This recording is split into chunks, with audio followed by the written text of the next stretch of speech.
OPS அணியின் மாநில பொதுச் செயலாளர்கள், மாவட்ட பொதுச் செயலாளர்கள், துணைத் தலைவர்கள், செயலாளர்கள், செயற்குழு உறுப்பினர்களே, எங்களது அழைப்பை ஏற்று இந்த நிகழ்ச்சியில் கலந்து கொண்டு இருக்கக்கூடிய பாரத தாயின் பாச குழந்தைகளே, உங்கள் அனைவருக்கும் வணக்கம். நந்தாஜி லைட்டா ஒரு பிட்ட போட்டு போனார். நாங்க சிறப்பா செயல்படுறோம், இருந்தாலும் தலைவரோட வாயிலிருந்து சொல்லணும் அப்படின்னு. சிறப்பா செயல்படுது சென்னை கிழக்கு மாவட்ட ஓபிஎஸ் அணின்னு நான் சொல்ல மாட்டேன். எங்க மாவட்டத்தை தனியா சிறப்பா செயல்படுதுன்னு சொல்றீங்களான்னு சொல்ல மாட்டேன். சரி, சென்னையில 7 மாவட்டங்கள் இருக்கின்றன, சென்னையிலேயே இவங்க சிறப்பா செயல்படுறாங்கன்னா அதையும் சொல்ல மாட்டேன். பாரதிய ஜனதா கட்சியில தமிழ்நாட்டில் 67 மாவட்டங்கள் இருக்கின்றன. 67 மாவட்டத்திலையும் சிறப்பாக மிகச்சிறப்பாக செயல்படக்கூடிய ஒரு அணி சென்னை கிழக்கு மாவட்டத்தில் இருக்கக்கூடிய ஓபிஎஸ் அணி, திரு நந்தா அவர்கள் தலைமையில் இயங்கக்கூடிய ஓபிஎஸ் அணி. நான் ரொம்ப சந்தோஷப்படுறேன். என் மாவட்டம் மத்திய சென்னை கிழக்கு மாவட்டம், ஆனா இருக்கிறது சென்னை கிழக்கு மாவட்டம் தான். தங்கி இருக்கிறது சென்னை கிழக்கு மாவட்டம். இந்த கிழக்கு மாவட்டத்துல நிர்வாகிகள் இவ்வளவு சிறப்பா வேலை பார்க்கறது எனக்கு கூடுதல் பலம். நானே சில பர்சனல் நிகழ்ச்சிக்கு கூட அவர்கிட்ட சொல்ல மாட்டேன். நானா போய் ஒரு கல்யாணம் அப்படிலாம் கலந்துப்பேன். தெரிஞ்சுட்டு ஏஞ்சி எங்கள்கிட்ட சொல்லல அப்படின்னு கவச்சுப்பாரு, உரிமையோட கவச்சுப்பாரு. கொஞ்சம் லாஸ்ட் மினிட்ல எப்பயாச்சும் சில டைம் சரி கேட்கிறாருன்னு சொல்லி சொல்லுவேன். அவரே வந்துடுவார். ஒருவேளை வர முடியல அப்படின்னா அங்க உள்ள நிர்வாகிகள் அனுப்பி அவங்க எல்லாம் உற்சாகமா வந்து நிற்பான். ஒரு அரசியல்வாதி என்பவன், அதுவும் தலைவனாக வளர விரும்புபவன், மற்றவங்க சொன்னாதான் செய்வேன்னு இருந்தா அது சாதாரணம். அரசியல வளர முடியாது. தானாவே பல்வேறு விஷயத்துல தன்னை இணைச்சிக்கணும். அப்படி யாரெல்லாம் இருக்கிறாங்களோ அவங்க தான் அடுத்த கட்டத்துக்கு போக முடியும். கட்சி சார்ந்த விஷயத்துல மட்டும் இல்லாம நம்ம கட்சி தலைவர் வர இருப்பான்.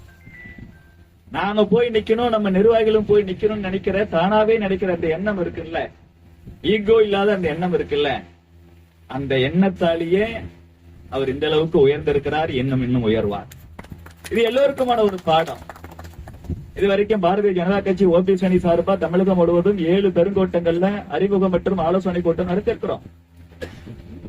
எல்லா பெருங்கோட்ட நிகழ்ச்சிகளிலும் அன்பு நண்பர் மாநில துணைத் தலைவர் ஈஸ்வரன் அவர்கள் கலந்து கொண்டிருக்கிறார். நான் இப்ப நிர்வாகிகளை தனிப்பட்ட முறையில சந்திக்க போதும் சரி, இன்னும் ஒரு சில கூட்டங்கள்ல மேடையிலும் சரி, உங்க சென்னை கிழக்கு மாவட்ட ஓபிஎஸ் அணி குறித்து பெருமையாக பேசியிருக்கிறேன். உண்மையை சொல்லியிருக்கிறேன். உண்மையிலே ஓபிஎஸ் அணி மாவட்ட நிர்வாகத்துக்கு இன்னைக்கு நீங்க ஒரு உதாரணமா இருக்கீங்க, ரோல் மாடலா இருக்கீங்க. மத்திய சென்னை கிழக்கு மாவட்டத்துக்கு எனக்கு நெருங்கிய நண்பராக இருக்கக்கூடிய ஒருத்தர் கடந்த 3 ஆண்டுகளாக சிறப்பா பணியாற்றினார். அவருக்காக போராடி இன்னைக்கு மாவட்ட தலைவர் பொறுப்பு வாங்கியிருக்கிறோம். அவரை கூட இவரை விட்டுதான் நான் வழிநடத்த சொல்லியிருக்கிறேன். நீங்க வழிநடத்துங்க அப்படி சொல்லி.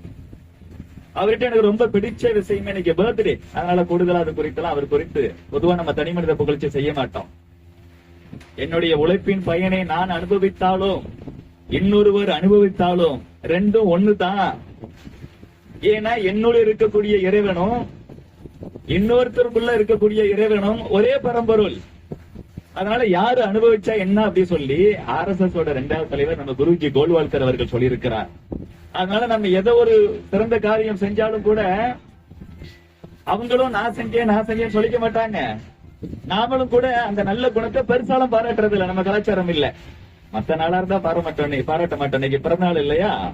அதனால ஒரு மனிதனிட்ட இருந்து நம்ம கத்துக்க வேண்டிய பல்வேறு விஷயங்கள் இருக்குல்ல, அது குறித்து பேசுறது நமக்கும் ஒரு உற்சாகத்தை கொடுக்கும்.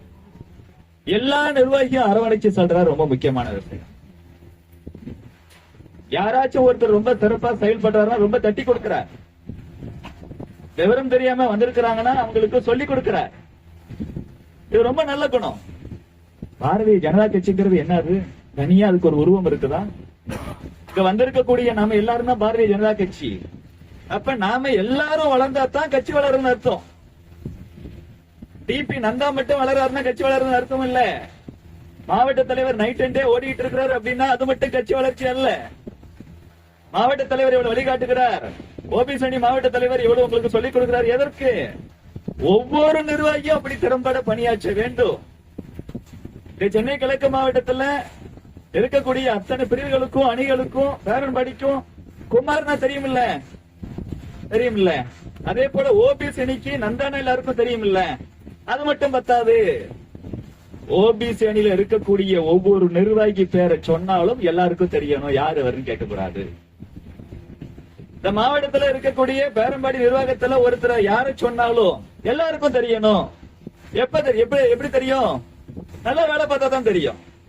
நல்ல வேலை பார்த்தா என்ன செய்யணும்? முதல்ல தலைமை பொறுப்புல இருக்கிறவங்க சொல்லிக் கொடுக்கணும். அதத்தான் பேரம்பாடி முதற்கொண்டு ஒட்டுமொத்த அணிகளுக்கும் பிரிவுகளுக்கும் குமார் அவர்கள் சொல்லிக் கொடுக்கிறார். ஓபிசி அணிக்கு நந்தா அவர்கள் சொல்லிக் கொடுக்கிறார். இவங்களை பயன்படுத்தி நீங்க எல்லாம் வளரணும் அப்படிங்கிறது என்னோட வேண்டுகோள். வளரணும். நாம எல்லாரும் வளரும் போது கட்சி வளரும். சீனியர் அண்ணன் ஸ்ரீதர் அவர்கள் வந்திருக்கிறார். ஏற்கனவே மக்கள் பிரதிநிதியா இருந்தவர். மீண்டும் ஒரு ஆக்குவோம். நீங்க ஆக்குங்கன்னு சொன்னார். கட்சி ஆக்கும். ஏற்கனவே மாலாக்கா சொன்னது மாதிரி கட்சியில ஆளுக்கு ஒரு பொறுப்பு கொடுத்தாச்சு. கட்சியில மென்மேலும் 3 வருஷத்துக்கு ஒரு முறை நீங்க சிறப்பா வேலை பார்க்கும் போது நிச்சயமா பொறுப்பு கொடுக்கப்படும். பட் போதும், அதுக்கு அரசியல் வந்திருக்கிறோம். இந்த கட்சிக்கு வரும்போது கட்சியில பொறுப்பு வாங்கணும் அப்படின்னு நம்ம வர்றது இல்ல. கட்சி பொறுப்புங்கிறது ஏதோ ஒரு பேரை சொல்லிக்கிட்டு வேலை பார்க்கறது.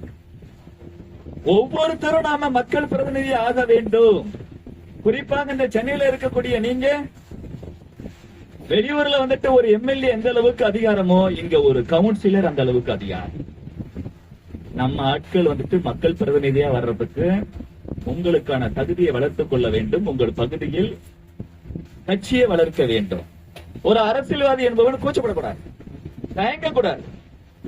நமக்கு தனிப்பட்ட விஷயத்துக்கு மட்டும்தான் நம்ம தயங்கணும்.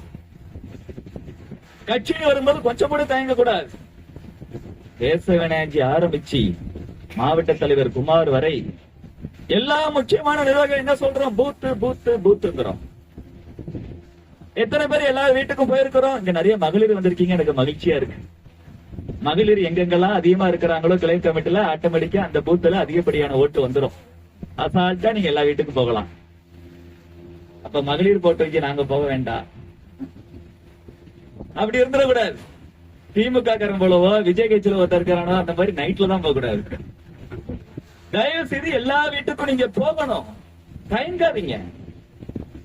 நீங்கள் எல்லாம் நரேந்திர மோடியின் தூதுவர்கள். நீங்க ஏன் தயங்கணும்? நீங்க ஏன் தயங்கணும்? உலகம் முழுவதும் எப்படி நமது தலைவர் நரேந்திர மோடி அவர்களை சிவப்பு கம்பளம் விரித்து வரவேற்கிறார்களோ, நீங்க ஒரு முறை உங்களை போய் நீங்க தயங்காம அறிமுகப்படுத்திக்கிங்க. அடுத்த முறை நீங்க வீட்டுக்கு போகும்போது ஒவ்வொரு வீட்லயும் உங்க மனமாற வரவேற்பாங்க. பாரதிய ஜனதா கட்சியில இருக்கிறது கௌரவம். பாரதிய ஜனதா கட்சிக்காரன் சொல்லிக்கிறது பெருமிதம். நரேந்திர மோடி 3வது முறையாக பிரதமராக இருக்கும் பொழுது அதுல நான் ஒரு நிர்வாகியா இருக்கிறேன் அப்படிங்கிறது பிறவி பயன். இவ்வளவு பெருமைகளை வச்சுக்கிட்டு என் வீட்டுக்கு போக நம்ம தயங்கணும்?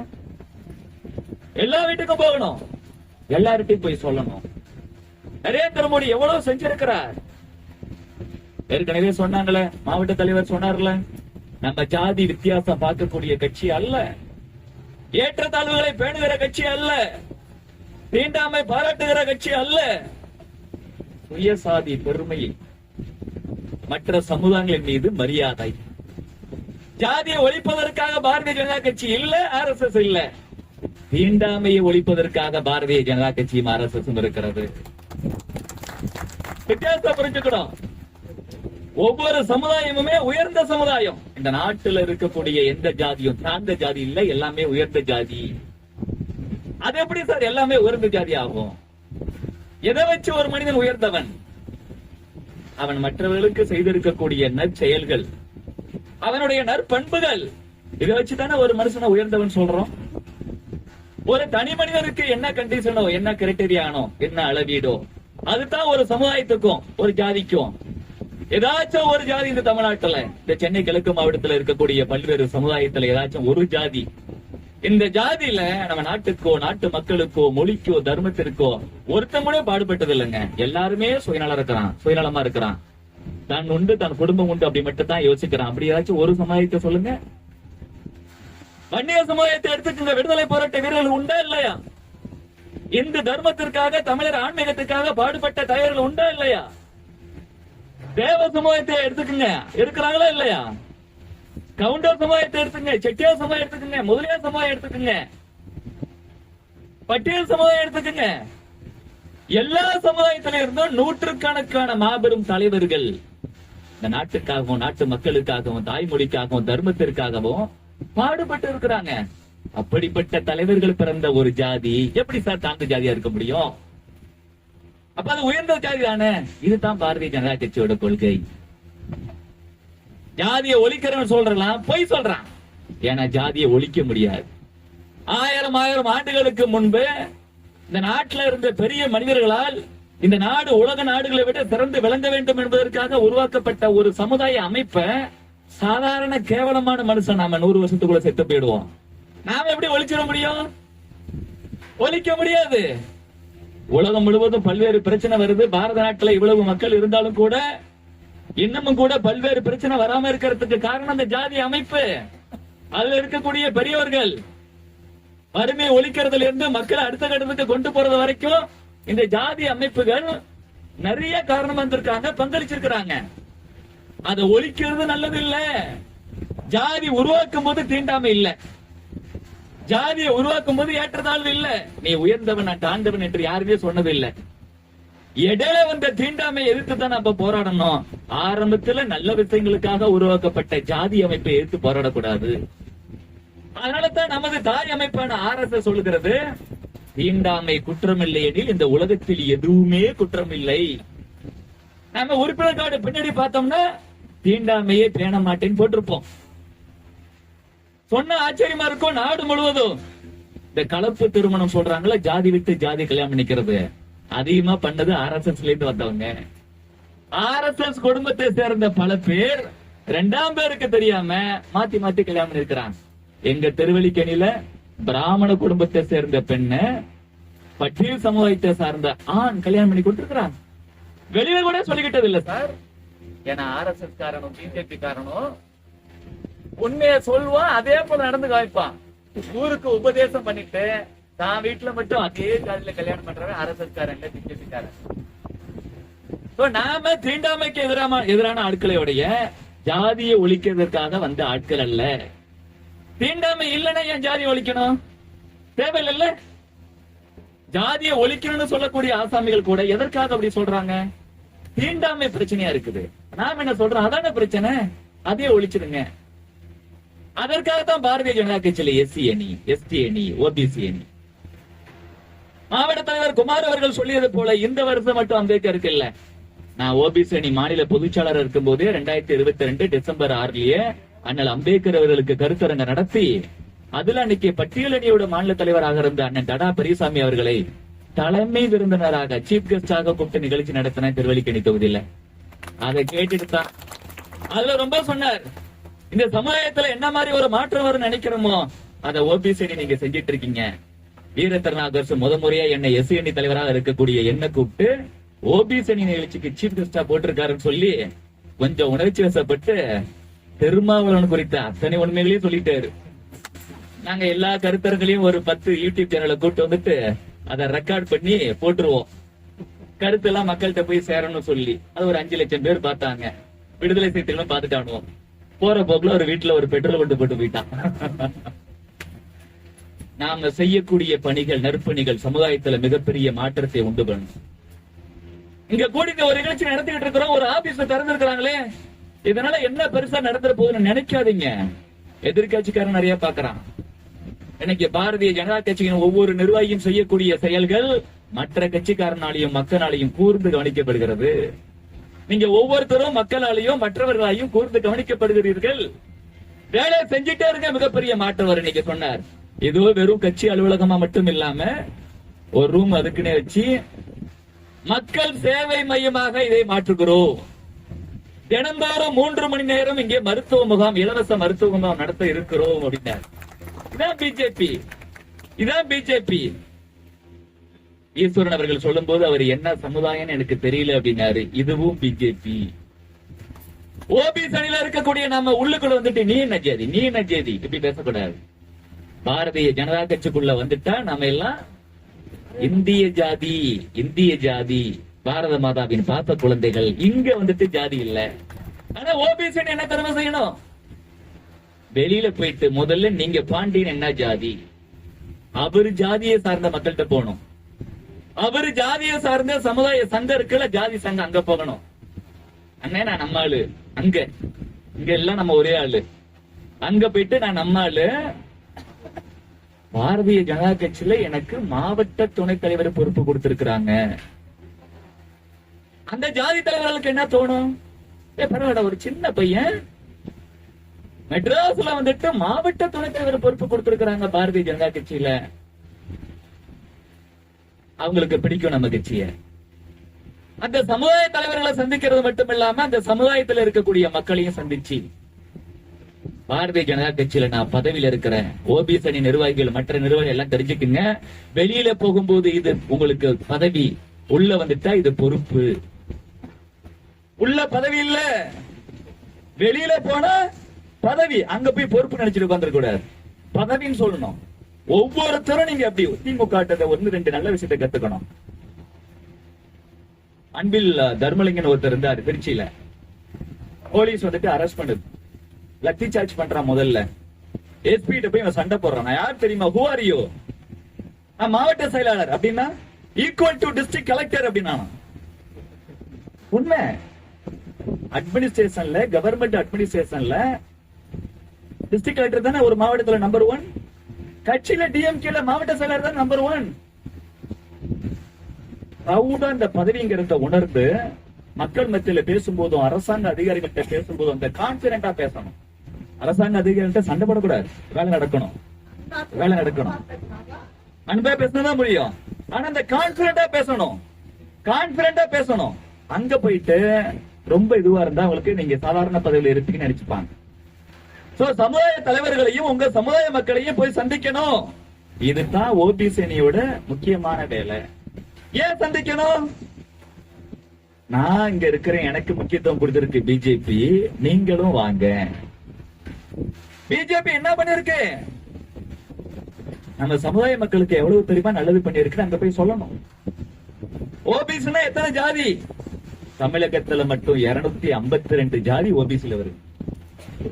மாவட்ட தலைவர் சொன்னது மாதிரி டிஎன்டி சேர்த்து வராங்க. பிசி, எம்பிசி, டிஎன்டி இந்த 3 சேர்ந்தது தான் ஓபிசி. தமிழ்நாட்டுல பிசி மட்டும் 143 இருக்கு, அதுல முஸ்லிம் 7 இருக்கு, அதுலயே எம்பிசி 41 இருக்கு, மொத்தம் 184. டிஎன்டி 68 இருக்கு. பிசி, எம்பிசி, டிஎன்டி இது 3 சேர்த்து 252 ஜாதி தமிழ்நாட்டுல இருக்குது. எஸ்சில 76 ஜாதி தான் இருக்கு, ஓபிசில 252 ஜாதி இருக்கு. ஓபிசி நிர்வாகிகள் அத்தனை பேரும் முதல்ல உங்க ஜாதி மக்கள்கிட்ட போய் பேசி, அடுத்ததா உங்க ஜாதி மக்கள் இல்லாட்டியும் கூட இந்த 252 ஜாதியில எந்தெந்த ஜாதி எல்லாம் உங்க பூத்துல, உங்க சக்தி கேந்திரத்துல, உங்க வார்டுல, உங்க மண்டல்ல, உங்க மாவட்டத்துல இருக்காங்களோ அவங்களெல்லாம் போய் சந்திச்சு நமக்கெல்லாம் நரேந்திர மோடி நிறைய செய்திருக்கிறார். எப்படி பட்டியல் சமுதாய மக்களுக்காக ஆண்டாண்டு காலமாக அரசாங்கங்கள் பல்வேறு நலத்திட்டங்களை தீட்டி வருகின்றனமோ அதை நம்ம வந்துட்டு மனப்பூர்வமா வரையறுக்கிறோம். மற்ற எல்லா கட்சி அரசாங்கத்தை விடவும் நரேந்திர மோடி தலைமையிலான பாஜக அரசாங்கம் தான் பட்டியல் சமுதாய மக்களுக்கு நிறைய செய்திருக்கிறது. அதே போல இதுவரை கண்டு கொள்ளப்படாமல் விடப்பட்ட ஓபிசி சமுதாய மக்களுக்கும் பல்வேறு நலத்திட்டங்களை தீட்டி வருகிறது நரேந்திர மோடி என்னும் உண்மையே பிசி, எம்பிசி, டிஎன்டி மக்கள்கிட்ட போய் சொல்லணும். சார் இதுவரைக்கும் எஸ்சி எஸ்டிக்கு மட்டும்தான் பண்ணாங்க, பிசி எம்பிசி நம்மளை கண்டுக்காம விட்டுட்டாங்க. மோடிஜி இப்ப நமக்கும் முக்கியத்துவம் கொடுக்கிறார். ஏன் தெரியுமா? நரேந்திர மோடி தான் சுதந்திர இந்திய அரசியல் வரலாற்றில் முதல் ஓபிசி பிரைம் மினிஸ்டர். அப்ப நம்ம பிரௌடா சொல்லலாம், ஓபிசி என்னது? நரேந்திர மோடி ஜாதிங்க நாங்க. இதுவரைக்கும் இந்திய அரசியல் வரலாற்றுல ஓபிசி சமுதாய ஆட்களுக்கு இவ்வளவு பேருக்கு அமைச்சர் பதவி கொடுத்ததில்ல, மோடி தான் அதிகமா கொடுத்திருக்கிறார். கேந்திர வித்யாலயில சீட் இருக்குல்ல, எல்லாருக்கும் தெரியும். மாவட்ட தலைவருக்கு தலையை பிச்சுக்கணும், கட்சிக்காரன் முதற்கொண்டு மற்றவங்க முதற்கொண்டு சீட்டு வாங்கி கொடுங்க, சீட்டு வாங்கி கொடுங்கன்னு கேட்பான். நமக்கு தான் தெரியும் என்ன நடக்குதுன்னு. நரேந்திர மோடி வர வரைக்கும் பிசி, எம்பிசி, டிஎன்டி உள்ளிட்ட ஓபிசி சமுதாய மக்களுக்கு கேந்திர வித்யாலயில இடஒதுக்கீடு ரிசர்வேஷன் இல்லை. நரேந்திர மோடி பிரதமராக ஆன பிறகு எஸ்சி எஸ்டி மக்கள் எப்படி கஷ்டப்படுறாங்களோ அதே போல இங்க இருக்கக்கூடிய வன்னியர் மக்கள், இங்க இருக்கக்கூடிய கவுண்டர் மக்கள், இங்க இருக்கக்கூடிய தேவர் மக்கள், முதலியார் மக்கள், செட்டியார் மக்கள் இவங்களும் கஷ்டப்படுறாங்க. அங்கேயும் ஏழைங்க இருக்கிறாங்க. அந்த ஏழை வீட்டு பிள்ளைகளுக்கும் பணமே செலவில்லாம உலகத்தர கல்வி கொடுக்க வேண்டும் என்பதற்காக கேந்திர வித்யாலயால 27% இடஒதுக்கீடு கொடுத்தவர் நரேந்திர மோடி. மாவட்ட தலைவர் சொன்னார் ஒரு commission, national commission for backward class, NCPC.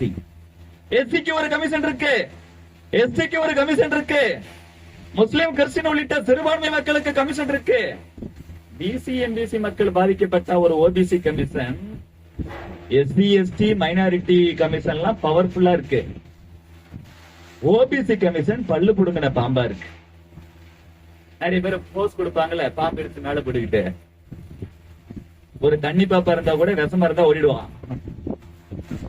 ஆனா பல்லு புடுங்கின பாம்பு அப்படின்னா தோல் மேலேயே போட்டுட்டு போஸ் கொடுக்குறான். ஈஸ்வரன் வீடியோ கொடுத்திருக்காரு. நரேந்திர மோடி பிரதமராக வந்த பிறகு எப்படி எஸ்சி கமிஷனுக்கு அரசியலமைப்பு சட்ட அங்கீகாரம் கொடுக்கப்பட்டதோ, எப்படி எஸ்சி கமிஷனுக்கு கொடுக்கப்பட்டதோ, கிறிஸ்தவ முஸ்லிம் மக்களுக்கான சிறுபான்மை கமிஷன், மைனாரிட்டி கமிஷனுக்கு கொடுக்கப்பட்டதோ, அதே போல பிசி எம்பிசி டிஎன்டி மக்கள் ஆகிய ஓபிசி மக்களுக்கான commission, national commission for backward class, தேசிய பிற்படுத்தப்பட்ட மக்களுக்கான ஆணையம், அதற்கும் அரசமைப்பு சட்டம் அங்கீகாரம் கொடுத்து விட்டார். என்ன பிளஸ்? பாரதிய ஜனதா கட்சியில் இருக்கக்கூடிய பட்டியல் சமுதாய சொந்தங்கள் உட்பட எல்லாருக்கும் ஜாதி வித்தியாசம் இல்லாம தர்மத்தின்படி வாழ்க்கை நடத்திட்டு இருக்கிறோம். ஆனா இங்க விடுதலை சிறுத்தைகள் போன்ற சில ஆசாமிகள் இருக்கிறாங்க. நீங்க நல்லவங்க, ஒரு தொழில் பண்றீங்க, ஹோட்டல் வச்சிருக்கீங்க, ஹோட்டல் வந்து சாப்பிடுவான், 10 பேர் சாப்பிட்டுட்டு காசு கொடுக்காம போவான். கேட்டீங்கன்னா என்ன ஜாதியை சொல்லி திட்டான். பைனான்ஸ் பண்ணுவீங்க, கடை கொடுத்திருப்பீங்க, மாலாக்கு நிறைய பணம் வச்சிருக்கிறாங்க, பைனான்ஸ் பண்ணுவாங்க. சரி, நல்ல பழக்கமான ஆளுன்னு சொல்லி ஒரு எஸ்சிக்கு, விடுதலை சிறுத்தைகளை சேர்ந்த எஸ்சிக்கு கொடுத்திருப்பான். அதெல்லாம் எஸ்சி கிடையாது, விடுதலை சிறுத்தைகளாக அது வேற கேட்டகரி. எஸ்சி மக்கள் நம் சொந்தங்கள், நம்ம ரத்த சொந்தம். ஆனா விடுதலை சிறுத்தைகள் அவன் தேச விரோதி, இந்து விரோதி, தமிழர் பண்பாட்டு விரோதி, அதான் நமக்கு விரோதி. இவன் நல்லவனா இருக்கிறானே விடுதலை சிறுத்தை இருந்தாலும் சொல்லி அக்கா கொஞ்சம் கடன் கொடுத்தா கொடுத்த கடனை திருப்பி கொடுக்கணும். அவன் ஏமாத்த முயற்சி பண்ணுவான். ஒரு 10 முறை அக்கா அவங்க நேச்சர் படி அமைதியா கேட்பாங்க. 16 முறை என்னையா நினைச்சுக்கிட்டு இருக்க அப்படி கேட்டா, பாரதிய ஜனதா கட்சியை சேர்ந்த மாலா செல்வகுமார் என்னை ஜாதியை சொல்லி திட்டாங்க. உடனே எல்லா சட்டமும் அவனுக்கு ஆதரவா வந்துடும். எஸ்டி கமிஷன், தேசிய கமிஷன் வரைக்கும் போவான். நமக்கு நரேந்திர மோடி வர்ற வரைக்கும் அந்த கமிஷன் பல்லில்லாத பாம்பா இருந்ததால நமக்கு உதவி புரியாது. இன்னைக்கு அப்படி பொய் குற்றச்சாட்டு வச்சா வன்னியர், தேவர், முதலியார், செட்டியார் உள்ளிட்ட மக்களை சும்மா விட மாட்டார் நரேந்திர மோடி. உங்களுக்கு ஆதரவா national commission for backward class வருதுன்னு சொல்லி இன்னைக்கு ஒரு பவர்ஃபுல் கமிஷனாக மாற்றி இருக்கிறார். நம்ம கட்சியில இருக்கக்கூடிய உங்களுக்கு நான் சொல்றேன், தனிப்பட்ட முறையில நாம ஒருபோதும் தப்பு பண்ண மாட்டோம். ஆனா நீங்க தப்பே பண்ணாம வேணும்னே எவனாச்சும் விடுதலை சிறுத்தைகள் உள்ளிட்ட கட்சியில ஒரு சில சூது மதியாளர்கள், அயோக்கியர்கள், நான் எஸ்சின்னு சொல்லி திட்டான்னு சொல்லி பொய் குற்றச்சாட்டு வச்சானா ஏன்ட்ட வாங்க, நான் பாத்துக்கிறேன். கொஞ்சம் கூட பயப்பட வேண்டாம், கொஞ்சம் கூட பயப்பட வேண்டாம். அப்படி நடக்கும், சமுதாயத்தில் நடக்கும். இது நரேந்திர மோடிக்கு வந்த அப்புறம் தான் அந்த கமிஷனுக்கு அதிகப்படியான அங்கீகாரம் கொடுத்ததால நாம போய் அப்ரோச் பண்ண முடியுது. இதெல்லாம் நீங்க யார்கிட்ட சொல்லணும்? 252 ஜாதி இருக்குல்ல, முதல்ல உங்க ஜாதி, அதுக்கப்புறமா மத்த ஜாதி ஓபிசி, அவங்ககிட்ட போய் சொல்லும் போது பரவாயில்லையே, நம்ம பிள்ளைங்க படிக்கிறதுக்காக கேந்திர வித்யாலயில இடஒதுக்கீடு நரேந்திர மோடி கொடுத்திருக்கிறாரு. நாம பாதிக்கப்பட்டா நமக்கு ஆதரவா சட்டப்படி குரல் கொடுக்க நரேந்திர மோடி ஒரு கமிஷன் கொண்டு வந்திருக்கிறாரு. நாட்டுல எந்த ஒரு திட்டம் போட்டாலும் அதுல அதிகப்படியான பயனாளிகள் ஓபிசி மக்கள். 4 கோடி வீடுகள் கட்டி கொடுக்கப்பட்டு இருக்கின்றன. தமிழகத்துல மட்டும் 12 லட்சம் ஏழை எளிய மக்களுக்கு வீடு கட்டி கொடுத்திருக்கிறோம். அதிகப்படியா பயனடைஞ்சது யாரு? பிசி எம்பிசி ஆகிய ஓபிசி மக்கள். ஓபிசி சமுதாய தலைவர்கள் அந்த ஜாதி சங்க நிர்வாகிட்ட போய் பேசணும். எனக்கு கட்சி வந்துட்டு என்ன சொல்லிருக்குன்னா, நரேந்திர மோடி என்ன சொல்லிருக்குன்னா, உங்களெல்லாம் பார்த்து உங்களோட கோரிக்கைகளை கேட்டு வர சொல்லிருக்கிறாங்க. உங்களுக்கு என்ன வேணும்? ஒரு நாடார் சமுதாயம் இருக்கும், நாடார் கட்டிடம் இருக்கும். நாடார் சமுதாயத்தை சேர்ந்த அந்த சமுதாய தலைவர்களை போய் சந்திங்க. உங்களுக்கு என்ன கோரிக்கை இருக்கு, நாங்க செஞ்சு கொடுக்கிறோம். ஒரு தேவ சமுதாயம் இருக்கு, ஒவ்வொரு சமுதாய தலைவர்களையும் சந்திச்சு உங்களுக்கு தேவையான விஷயத்தை சொல்லுங்க, நாங்க செஞ்சு கொடுக்கிறோம் சொல்லி அவங்க கோரிக்கை எடுத்துட்டு வாங்க. எதெல்லாம் சட்டத்திற்கு உட்பட்டோ அத்தனையும் நம்ம செஞ்சு கொடுப்போம். நம்ம கட்சியில போய் கீ ஓட்டர்ஸ் பாருங்கம்மா, கீ ஓட்டர்ஸ் பார்க்க சொல்லிருக்கிறோம். ஒருத்தர் சொல்லி ஒரு 5 பேர் ஓட்டு போடுவாங்க அப்படின்னாவே அவர் ஒரு கீ ஓட்டர். ஓபிசி நம்ம ஜாதி சங்கத்தை சார்ந்த நிர்வாகிகளை தானே போய் பார்க்க போறோம். அவங்க எல்லாமே 100கணக்கான ஓட்டுகளை ஒவ்வொருத்தரும் வச்சிருக்கிறாங்க. சமுதாய தலைவர்களை பார்த்து அவங்களே கன்வின்ஸ் பண்ணி நரேந்திர மோடி உங்களுக்கு இதெல்லாம் செஞ்சிருக்காருன்னு சொல்லி அவங்களோட ஆதரவை பெற்றுவிட்டால் அந்த சமுதாயமே நமக்கு வந்துட்டு பெருவாரியா ஓட்டுப்படுவதற்கான வாய்ப்புகள் அதிகமாக இருக்கின்றன. இதைத்தான் ஓபிசி செய்யணும்.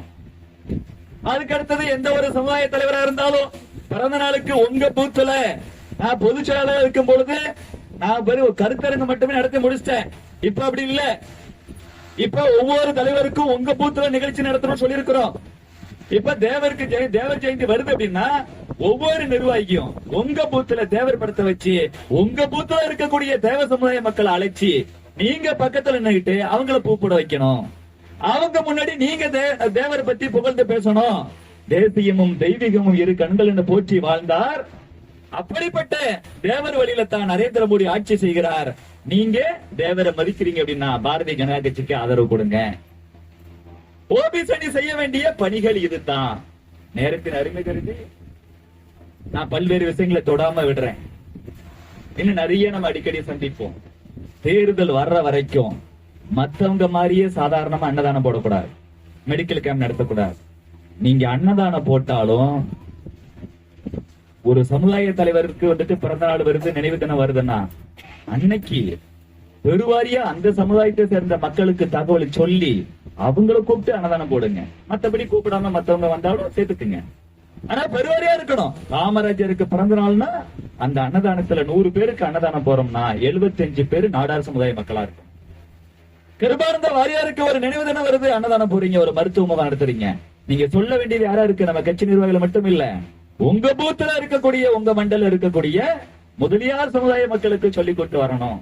அப்பதான் உங்களுக்கு என்ன தோணும்? மத்த கட்சிக்காரலாம் தேர்தல் நேரத்துல வந்துட்டு ஓட்டு மட்டும் கேட்கறான், பாரதிய ஜனதா கட்சிக்காரன் மட்டும்தான் நம்ம சமுதாய தலைவரை கௌரவப்படுத்தலாம், அதுக்கு நம்மள கூப்பிட்டு மரியாதை செய்யறான் அப்படின்னா உங்களுக்கு புரிய வரும். ஓபிசி அணி நிர்வாகிகள் குறிப்பிட்டு எந்த வேலையை பார்க்கணும் அப்படிங்கறத நீங்க மனசுல வச்சுக்கிட்டு வேலை பார்க்கணும். ஒரே ஒரு உத்தரவாதம் உங்களுக்கு கொடுக்கிறேன். அரசியல் என்ன அவரு வளர்த்து விடல இவரு வளர்த்து விடலன்னு கொஞ்சம் கூட யோசிக்காதீங்க. 1000 கண்கள் கொண்டு பார்த்து கொண்டிருக்கிறது பாரதிய ஜனதா கட்சி. யாருக்குமே தெரியாத நிதின் நபீன்கிற 45 வயது இளைஞரை அகில இந்திய செயல் தலைவராக நியமனம் செய்திருக்கிறது. அதே போல நீங்க செய்யக்கூடிய அத்தனை வேலைகளையும் தலைமை கவனித்துக் கொண்டே இருக்கிறது.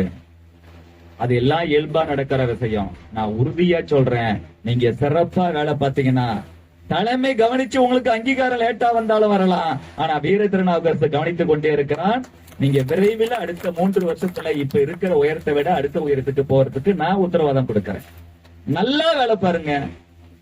உங்க மாவட்ட தலைவர் போலவும் உங்க அணியோட மாவட்ட தலைவர் போலவும் கொஞ்சம் கூட ஈகோ இல்லாம எல்லாரையும் அரவணைச்சு ஒருத்தருக்கு ஒருத்தர் வந்துட்டு ஒற்றுமையா இருந்து நட்பு பாராட்டி சிறப்பா வேலை பாருங்க.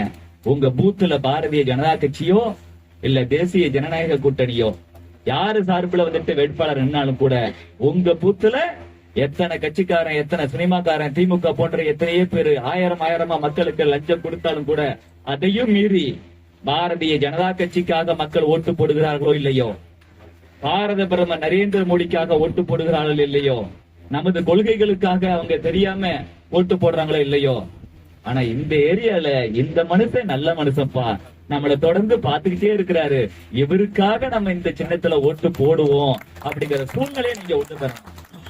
நீங்க அப்படி வேலை பாத்தீங்கன்னா கட்சி வளர்ச்சி தானா வரும். கட்சி வளர்ச்சி தானா வரும். நல்லா வேலை பாருங்க. சந்தோஷ்ஜி சொல்லிருக்கிறாரு, 2026 சட்டமன்ற தேர்தல்ல நாம எல்லாம் நினைச்சு பார்க்க முடியாத அளவுக்கு நம்ம கட்சி சார்பில் நிறைய எம்எல்ஏக்கள் சட்டமன்றத்திற்குள் போவார்கள் என்று.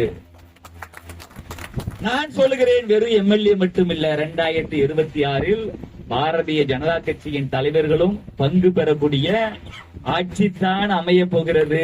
ஆட்சித்தான் அமைய போகிறது. இது ஒரு நான் நிர்வாகியா சொல்லல, நான் ஒரு பொலிட்டிக்கல் சயின்ஸ் ப்ரொஃபஸரா சொல்றேன், கவனிச்சுக்காரேன்.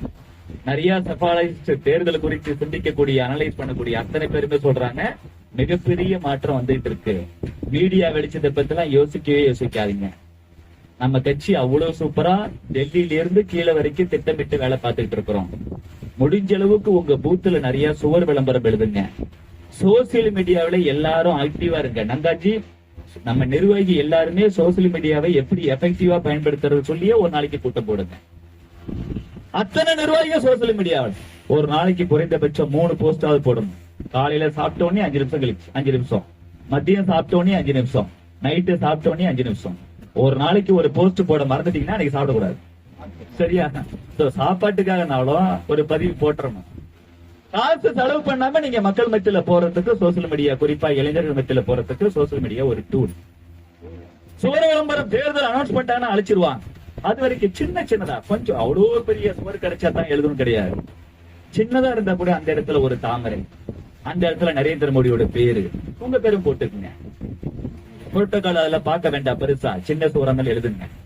சுவர் விளம்பரம், சோசியல் மீடியா, வாய்ப்பு கிடைக்கும் போதெல்லாம் போஸ்டர் ஒட்டணும். இன்னைக்கு நம்ம மாவட்ட தலைவரோட பிறந்தநாளுங்கிற அடிப்படையில நிறைய இடத்துல பாக்குறேன், நம்ம ஜெயக்குமார் அவர்கள் உள்ளிட்ட எல்லா நிர்வாகிகளும் வந்துட்டு முன்னெடுத்து 400 போஸ்டர் ஒட்டிருக்காங்க. ரொம்ப சந்தோஷப்பட்டேன். அன்பை வெளிப்படுத்துவதற்கு இது ஒரு அழகான வாய்ப்பு. கட்சியை மக்கள் மத்தியில கொண்டு போய் சொல்றதுக்கு ஒரு அழகான வாய்ப்பு இது. அந்த மாதிரி நம்ம நல்ல விதத்தில் நடக்கும்போது, பிறந்தநாள் உள்ளிட்ட விதத்தில் நடக்கும்போது நிறைய போஸ்டர் ஓட்டுங்க. ஆளு கொஞ்சம் செலவு பண்ணுங்க. தொடர்ந்து எலெக்ஷன் வரைக்கும் இப்படி பண்ணிட்டே இருக்கணும். வழக்கமா தொடர்ந்து நீங்க வேலை பார்த்துக்கிட்டு இருக்கீங்க, நிறைய செலவு பண்றீங்க. எலெக்ஷன் நேரத்துல நம்ம கூடுதலா வேலை பார்க்கணும். அப்படி வேலை பார்க்கும்போது நம்ம நினைக்கக்கூடிய மகத்தான மாற்றம் எல்லாம் வரத்தான் போகுது. உண்மையாவே பாரதிய ஜனதா கட்சியில ஒருத்தர் சேரணும் அப்படின்னா அது முன்ஜென்ம பயனா தான் இருக்க முடியும். கடவுள் உங்களை ஆசீர்வாதம் பண்ணாம, உங்க குலதெய்வம் உங்களை ஆசீர்வாதம் பண்ணாம இந்த கட்சியில நீங்க நிர்வாகியா வந்திருக்க முடியாது. அதை உறுதியா நம்புறேன். இன்னைக்கு நமது ஆன்மீக பண்பாட்டு விரோத, முருகருக்கு எதிரான இந்து விரோத திமுக ஆட்சி வந்துட்டு இருக்கு, நடந்துட்டு இருக்கு. கண்டிப்பா இவங்க 2வது முறை ஜெயிக்க மாட்டாங்க, சந்தேகம் இல்ல. ஆனால் நீதிமன்றமே சொன்ன பிறகு கூட திருப்பரங்குன்றத்துல தீபத்தூண்ல தீபம் ஏத்த விட மாட்டேங்கிறானே, இவனுக்கு சாதாரண தோல்வியை கொடுக்க கூடாது. ஒவ்வொரு பூத்துலயும் 10 ஓட்டு வாங்குறதே கஷ்டப்படா அப்படிங்கிற சூழ்நிலையை உண்டு பண்ணணும். அந்த சூழ்நிலையை உண்டு பண்ணணும். இல்லைன்னா இந்த கட்சியில இத்தனை வருஷம் உங்களோட பணத்தை செலவு பண்ணி, உங்க நேரத்தை கொடுத்து, உங்க உழைப்பை கொடுத்து, அதுக்கெல்லாம் பயன் இல்ல. இன்னைக்கு ஒரு முக்கியமான காலகட்டத்தில் இருக்கக்கூடிய நாம இந்த தர்மத்திற்காகவும் நாட்டுக்காகவும் போராடி கொண்டு இருக்கக்கூடிய வீரர்கள் என்பதை மனசுல வச்சுக்கிட்டு, முருகப்பெருமனை தினதோறும் மனசுல வச்சுக்கிட்டு, முருகா உனக்காகத்தான் நான் போராடுறேன், எனக்கு அந்த சக்தியை கொடு. என் மனசுல கொஞ்சம் கூட ஈகோ வரக்கூடாது, கொஞ்சம் கூட நான் பெரியாள் நீ பெரியாளுங்கிற எண்ணம் வரக்கூடாது. தேர்தல் வரைக்கும் நமக்கு அந்த எண்ணமே வரக்கூடாது. நாம செய்யறது யாருக்காக? தமிழ் கடவுள் முருகனுக்காக. தீய சக்தி திமுக ஆட்சியில் இருந்து அகற்றப்பட போகிறது என்பது மாற்று கருத்து இல்லை. அத்தனை தொகுதியில் அவன் டெபாசிட் இழக்க வேண்டும். இந்த தேர்தல் அவன் டெபாசிட் இழந்து நாம கூட்டணி ஆட்சிக்கு வர போறோம். அடுத்த தேர்தல்ல செங்கோட்டையில தாமரை ஆட்சி நடப்பதை போல சென்னை கோட்டையிலும் தாமரை ஆட்சி நடக்கும். அதற்கு நீங்கள் அனைவரும் ஓடி ஓடி உழைக்க வேண்டும், மோடி போல உழைக்க வேண்டும் என கேட்டுக்கொண்டு நேரத்தின் அருகே இத்தோடு எனது உரையை நிறைவு செய்கிறேன். நன்றி, வணக்கம்.